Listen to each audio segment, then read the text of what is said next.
Aunque el término utopía proviene de la obra homónima de Tomás Moro, la necesidad de imaginar una sociedad ideal, más justa, más armoniosa y pacífica, es tan antigua que resulta imposible fechar. Según los relatos referidos por Dion Crisóstomo, Herodoto o Plinio el Viejo, la historia está llena de intentos de hombres y mujeres que han planeado sociedades en donde los seres humanos pudieran alcanzar un estado de mayor felicidad. La distopía, en cambio, es más moderna. Se atribuye la primera utilización documentada del término a una intervención de John Stuart Mill en 1868, pero fue sobre todo durante el siglo XX cuando alcanzó un auge en la literatura, el cine y la novela gráfica. Tanto las primeras como las segundas se inspiran en la realidad y hacen una crítica de ella. En ese sentido, fungen como puntos de referencia, blancos hacia los cuales las reformas políticas deberían apuntar, o por el contrario, alejarse a toda costa. Las utopías y las distopías reflejan con frecuencia los anhelos y las inquietudes de toda una sociedad. Como decía don Alfonso Reyes, la utopía y la distopía, agrego yo, son asuntos relevantes para todo un orbe de sociedades humanas. Muy buenas noches. Hoy recibimos en el programa La Revista de la Universidad a una de las pensadoras más creativas y fundamentales de nuestros tiempos, a Silvia Rivera Cusicanqui, porque ella nos abre vías alternativas a la hegemonía capitalista actual. Ella es invitada de la Feria Internacional del Libro del Zócalo, quien la trajo desde Bolivia, porque Silvia es andina, y le agradezco muchísimo su presencia por participar en la reflexión que tratamos de construir aquí en torno a las utopías, en torno a los mundos mejores. Hablando de utopías, Silvia, y de mundos mejores posibles, tu último libro se titula justamente Un mundo cheje es posible. ¿Nos podrías familiarizar un poco con el concepto cheje? Bueno, es una metáfora. Todos los conceptos metáforas son resultado de una elaboración lingüística y conceptual. Lo que ocurre es que en los idiomas nativos han sido despojados de esa dimensión porque han asesinado a todos nuestros filósofos y nuestras filósofas, sobre todo las tejedoras, las mujeres de las grandes universidades prehispánicas que eran las agliahuasis. Todas ellas han sido degradadas y también deportadas y asesinadas.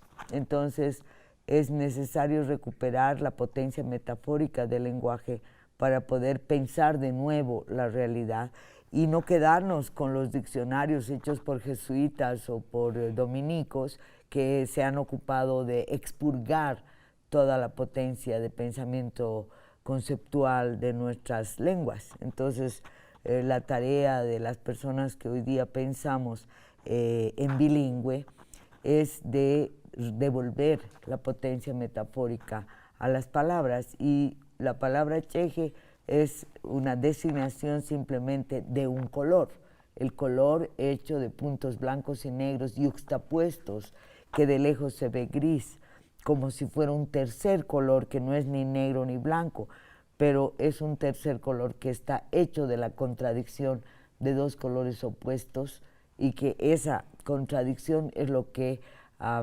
desarrolla su potencia, porque también hay que ver en el diccionario de la Real Academia Española que gris y grisura son palabras de desprecio, ¿sí?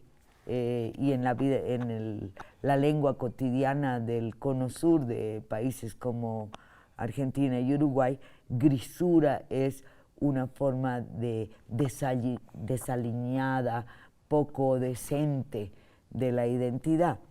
Entonces, reivindicarnos manchados, contaminados y grises permite darle la vuelta a ese estereotipo y pensar que las identidades compuestas de manchas contradictorias, de aportes de diferentes horizontes, tanto temporales como espaciales, nos dan la potencia más bien de pensar en bilingüe, de pensar acudiendo a las diferencias y no asumirnos como una homogeneidad.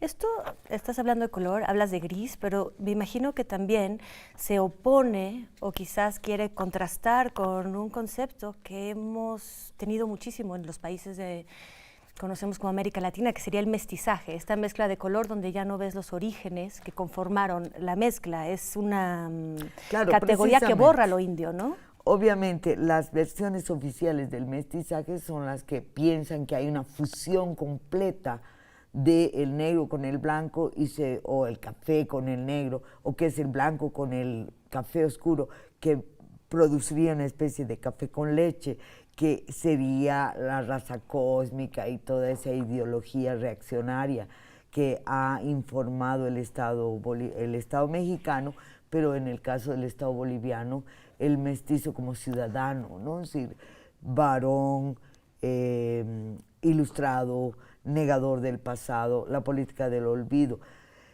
Esto no quiere decir negar el proceso mismo de mestizaje, a falta de otra palabra. Entonces yo distingo un mestizaje de fusión, de olvido, de negación, que le llamo el mestizaje pachuima, el mestizaje que tiene el alma dividida, que a ratos le sale el indio, a ratos le sale el blanco, que tiene complejos, es un ser lleno de complejos, y mayormente varones que desarrollan una violencia misógina para resolver sus conflictos con los más blancos. Su escala de valores está marcada por lo blanco y generalmente la mujer es más india, somos más indias y entonces la misoginia viene de la frustración de trepar en la escalera social. Entonces ese tipo de mestizaje es el que ha sido entronizado como el mestizaje oficial por los estados como Bolivia y sobre todo México. El problema también es que cubre la categoría de lo indio como una manera de estar en el mundo. Encubre lo indio, niega lo indio, declara a lo indio fenecido y parte del pasado. Y lo que el mestizaje cheje, que es la forma emancipada y emancipadora del mestizaje, de la posibilidad de ser y habitar distintos mundos al mismo tiempo, es el que nos libera de esa tentación de negarnos y nos ayuda más bien a reencontrar a las abuelas indias que habitan nuestra sangre y aprender de ellas y recuperar los conocimientos, en mi caso a través de la lengua, pero también a través del paisaje, a través de otra relación con el mundo de la naturaleza y sobre todo con el mundo de los muertos, que nuestras sociedades practican. Aquí hay unas grandes fiestas de muertos, los muertos viven. Eso es una contradicción. Se ha vuelto folclore, se ha vuelto cine de Hollywood, pero en el alma de cada mexicana y mexicano creo que habita un deseo de dialogar con los muertos y eso nos hace diferentes.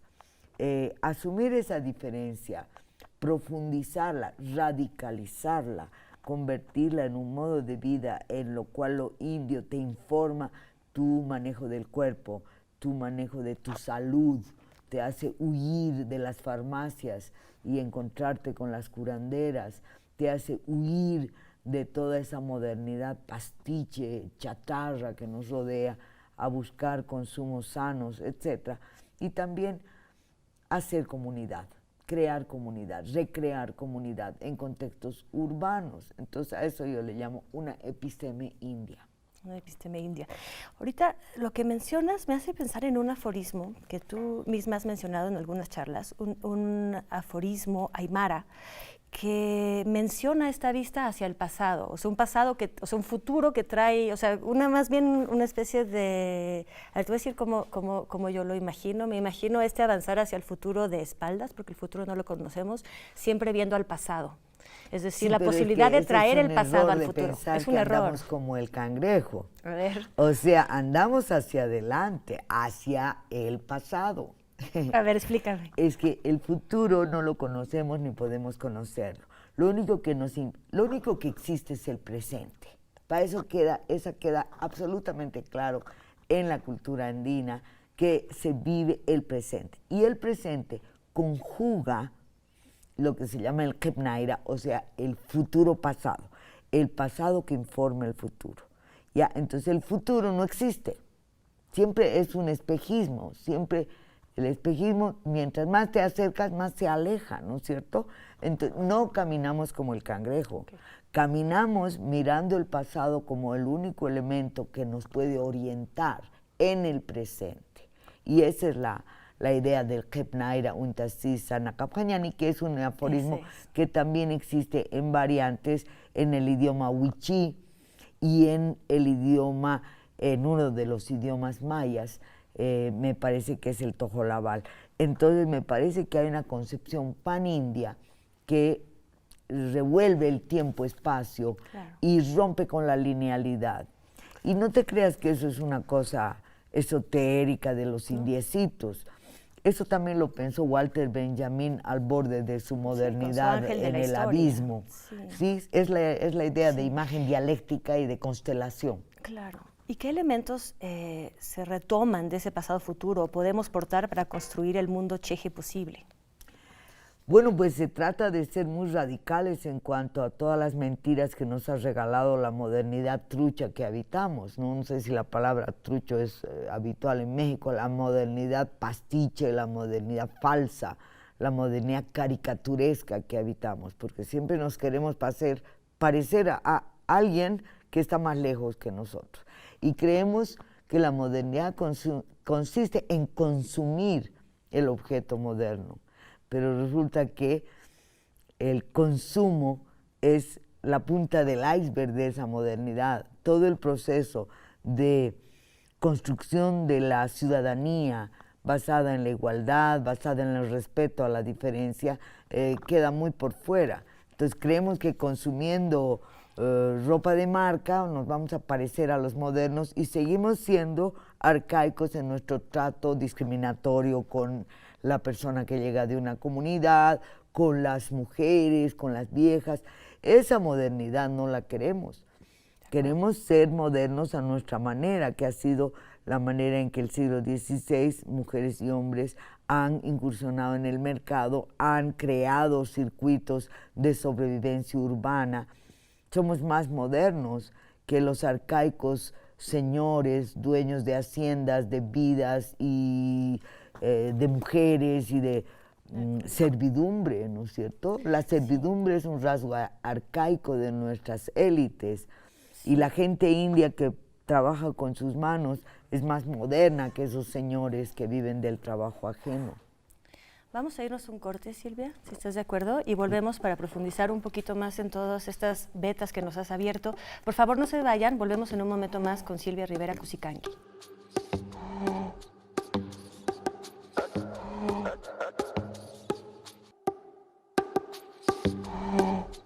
Estamos de vuelta con Silvia Rivera Cusicanqui, pensando en otros mundos posibles, quizás otros mundos mejores, siempre y cuando analicemos y leamos y nos informemos sobre líneas nuevas de pensamiento, como las que nos trae Silvia desde Bolivia.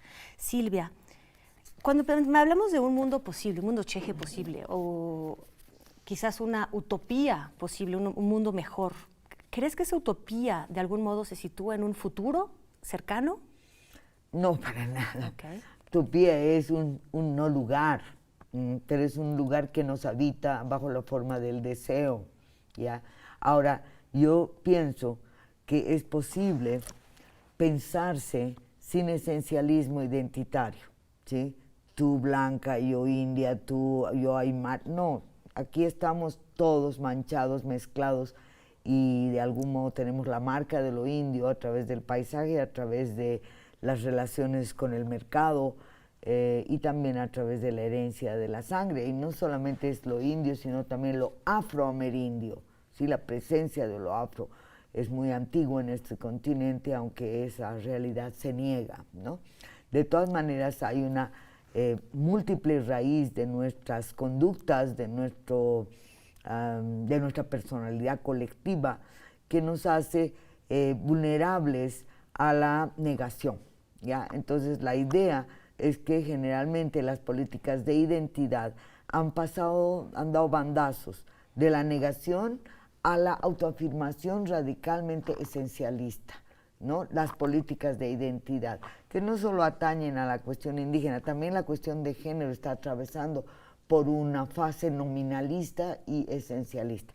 La idea que yo propongo es habitar un mundo en el cual nos reconozcamos manchados, impuros, contaminadas y contaminados, y nos podamos nutrir de esas voces que nos habitan, que son diferenciadas, voces que pueden venir de las brujas que quemaron en Europa, como de los anarquistas que asesinaron la Guerra Civil Española, como de la filosofía de Spinoza o de pensadores que nos han iluminado, o de Benjamin. Muchos judíos tienen esta condición de exterioridad que a mí me parece interesante respecto del mundo dominante europeo, y nos permiten también reconocer que eso no niega y que puede dialogar con la raíz india para crear un espacio de reconocimiento mutuo que viene haciendo mucha falta.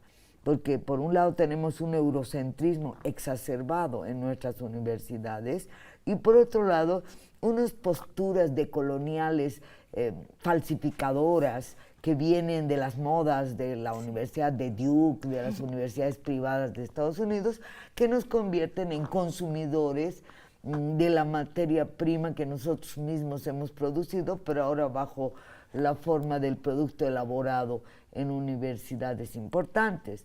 Entonces, la poca autonomía de pensamiento que tenemos en nuestras universidades debe ser superada, y para mí esa es una utopía concreta: dejar atrás el eurocentrismo, pensar con nuestra propia cabeza, dialogar con las fuentes de conocimiento, de filosofar, con el pensar que está detrás de la labor del cultivo o del conocimiento de los ciclos de la naturaleza. Es por fin ser modernos y ser personas capaces de habitar el mundo sin complejos. Claro. Escuchándote pienso que el ser modernos exactamente, en esto de establecer una relación real con el presente, como tú dices, con la tierra, con el paisaje. Sí, y además esquivar pues toda esa trampa que nos tiende el capitalismo. Pero justamente consumista, lo ¿no? que te quería preguntar es que ahorita de repente pienso, claro, nos tiende una utopía tecnologizada, si queremos, donde todo va a ser mejor a través de la tecnología, pero el problema que yo veo es que, no un problema, lo que te quiero preguntar es cómo se puede resistir a esa urgencia que plantea el mecanismo extractivista, que ya está aquí, que es una amenaza muy apremiante, mientras que el trabajo que tú planteas es un trabajo de paciencia, es un trabajo lento, es un trabajo real. ¿Cómo estas dos temporalidades pueden...? Bueno, es que coexisten, pues, es que no creas que de una islita universitaria va a salir la solución de nada, ¿ya? Allá afuera hay gente luchando. Los wijarijas están luchando contra un proyecto extractivista y llevan años luchando. Y Atenco sigue luchando, no se ha terminado el famoso aeropuerto. Yo no sé mucho de las luchas sociales en México, pero Chiapas nos ha iluminado a todo Abya Yala, pero Chiapas también ha echado un eclipse sobre montones de luchas muy pequeñas. Aquícito nomás están los otomís recuperando y luchando contra una carretera. Entonces, en todo lado hay luchas. Otra cosa es que no las conocemos, otra cosa es que nos dejamos llevar por la fanfarria de los medios, pero si tenemos las antenas bien puestas, en todo el continente existen fenómenos de resistencia y cada quien debe ocupar su lugar. El tiempo que yo vivo es un tiempo lento, sostengo que es necesario recuperar los tiempos lentos y los ciclos del cosmos, pero eso no quiere decir que no sea capaz de estar en la retaguardia activa de movimientos y de movilizaciones que protegen y luchan por la supervivencia de los bosques, de los ecosistemas, y es evidente. No te voy a detallar mi currículum activista porque no es eso lo que me interesa, creo que todo pero el público creo lo que conoce. toda persona tiene un lugar al cual se siente llamada y al sentirse llamada a un lugar, se conjugan los tiempos, se conjuga el tiempo inmediato con el tiempo largo, porque la gente que está luchando en muchos casos es indígena y saben que la lucha tira para largo. O sea, aquí la impaciencia la tienen, yo creo, los universitarios, las clases medias, tenemos esa tendencia a querer que todo se resuelva con un voto. Qué ridiculez, ¿no? Entonces hay que tener, yo creo, la sabiduría para escuchar otras voces y saber que no se acaba el mundo. Claro. No se acaba el mundo, aunque se acabe. En una de tus charlas el domingo en el Zócalo, escuché que planteabas la crisis como algo provocado, como parte de un sistema capitalista, extractivista, en fin, para reformularse a cada vez. ¿Crees que este presente en crisis, que de hecho es parte del subtítulo de tu libro, puede ser una condición favorable precisamente para la construcción de este mundo checo? La que decía que la crisis es algo provocado era Silvia Federici, no yo. Sí. Pero justamente yo le decía que la crisis es una gran oportunidad, porque la crisis nos revela la falsedad de las premisas sobre las cuales hemos organizado la vida social. Entonces, todos los conceptos, democracia, igualdad, fraternidad, en fin, digamos, el aparato conceptual de la modernidad hace aguas en la crisis y nos ayuda, y en el caso nuestro, digamos, lo indígena, ¿ya? Tenemos un presidente indígena que está exacerbando el extractivismo de una manera nunca antes vista. Bolivia es uno de los países con mayor tasa de deforestación. Están haciendo fracking, están liquidando la propiedad comunal, todo eso bajo la cobertura de un rostro indígena. Entonces la crisis nos ha ayudado a preguntarnos, ¿qué nomás pues es ser indio? ¿Ser indio es tener una cara de cierto color o vestir un poncho? Yo me defino como objeto étnico no identificado. Esto no es de Bolivia. Me gusta porque son colores anarquistas, pero es de una comunidad de la Argentina y tengo todo tipo de recursos simbólicos de lo que yo llamo el piso indio de Abya Yala, lo que está por debajo de las construcciones y de las ficciones. Esto es de unos indios del río Purús que ya están por fuera de la frontera de Bolivia. La nación es otra de las cosas que está haciendo aguas, aunque es muy necesario defenderla frente a los imperios. Hoy día ya están totalmente penetradas las naciones, no me vengan con que hay que soberanía nacional.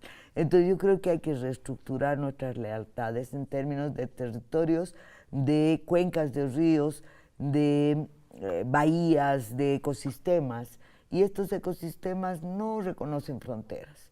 Un río que nace en las alturas andinas desemboca en el río Paraná y en el río de la Plata. Entonces, hay que romper esa tendencia a pensar en chiquito y hay que pensar en términos de nuestras identificaciones con un paisaje que nos ha precedido, que ha sido construido además por nuestros antepasados. A mí me gusta mucho un término que también usas, que es el abigarramiento, que me recuerda muchísimo estos colores y estas formas que mencionas. Sí, abigarramiento es una palabra que René Zabaleta ha popularizado. Él ha sido muchos años exiliado aquí en México y lo conocen, o por lo menos lo conocían, murió el 84. Pero justamente él consideraba que el abigarramiento era una condición temporal que debía ser superada para lograr ser modernos, porque hay un quantum de homogeneidad que es necesario. Y yo no estoy de acuerdo con eso. Todo lo que yo creo que lo cheje es una condición de complejidad identitaria, pero permanente. No necesita ser superada, no necesitamos buscar la homogeneidad. La homogeneidad sería el suicidio colectivo. Y es más, la homogeneidad ha sido esforzadamente intentada a palos. Nos A han través querido del volver mestizaje y de la homogéneos, identidad. mestizos, castellano acuerdo. hablantes, olvidando todo Silvia, lo voy a demás. dar un corte y te voy a hacer luego una última pregunta, ¿de acuerdo? Entonces, vamos a cortar aquí esta conversación. Les agradezco muchísimo el habernos acompañado. Les esperamos, como siempre, en el programa de la revista la próxima semana. Muchísimas gracias y hasta pronto. Gracias a la FIL del Zócalo también por permitirnos tener a alguien tan inspirador como Silvia con nosotros en México. Hasta luego.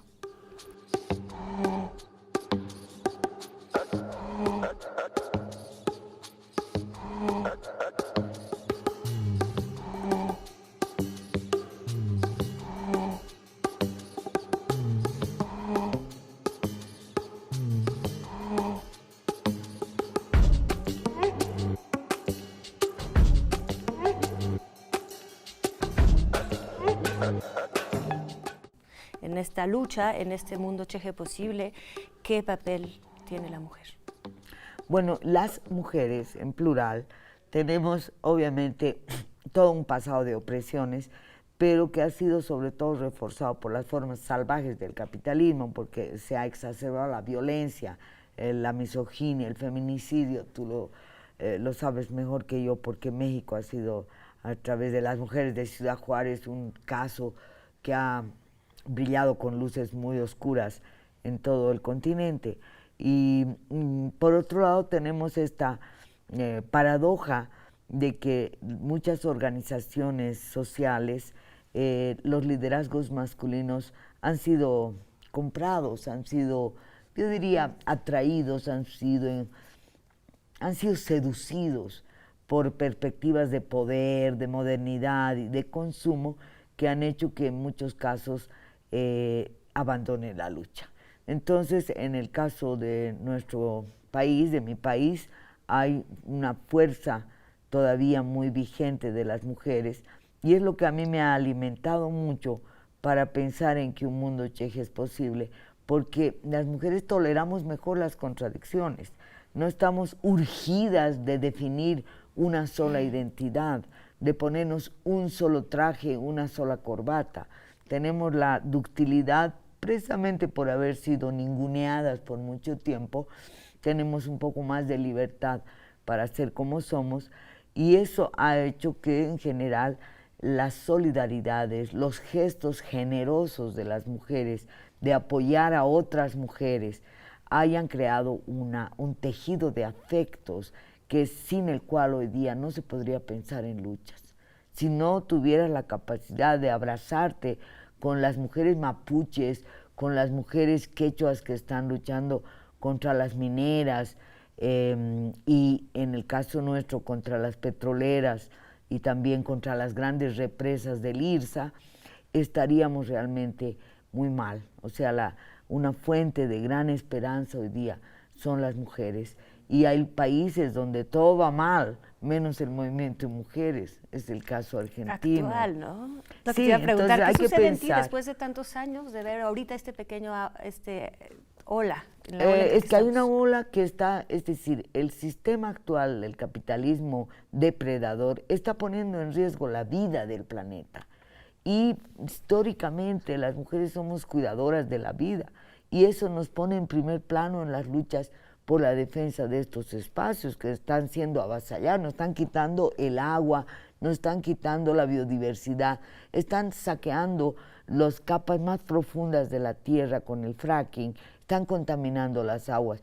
Es decir, todos los recursos que nos permiten la vida, el agua, el consumo del agua, que es tan elemental, que está llena de metales pesados el agua. O sea, tenemos un futuro de niños enfermos y de nietos enfermos a la vista. La Ciudad de México tiene un agua con metales pesados. Entonces, ¿cómo no vamos a pensar en la defensa de la vida como el eje fundamental de las luchas actuales?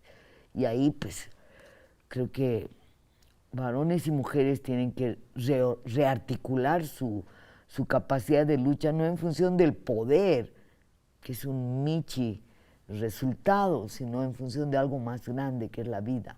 De acuerdo. Muchísimas gracias Silvia, en verdad, por venir a este programa, ayudarnos a lanzar más líneas de reflexión. Muchísimas gracias al equipo de TV UNAM que permite realizar este pequeño programa, este pequeño adenda al programa habitual. Nos despedimos y nos vemos muy pronto.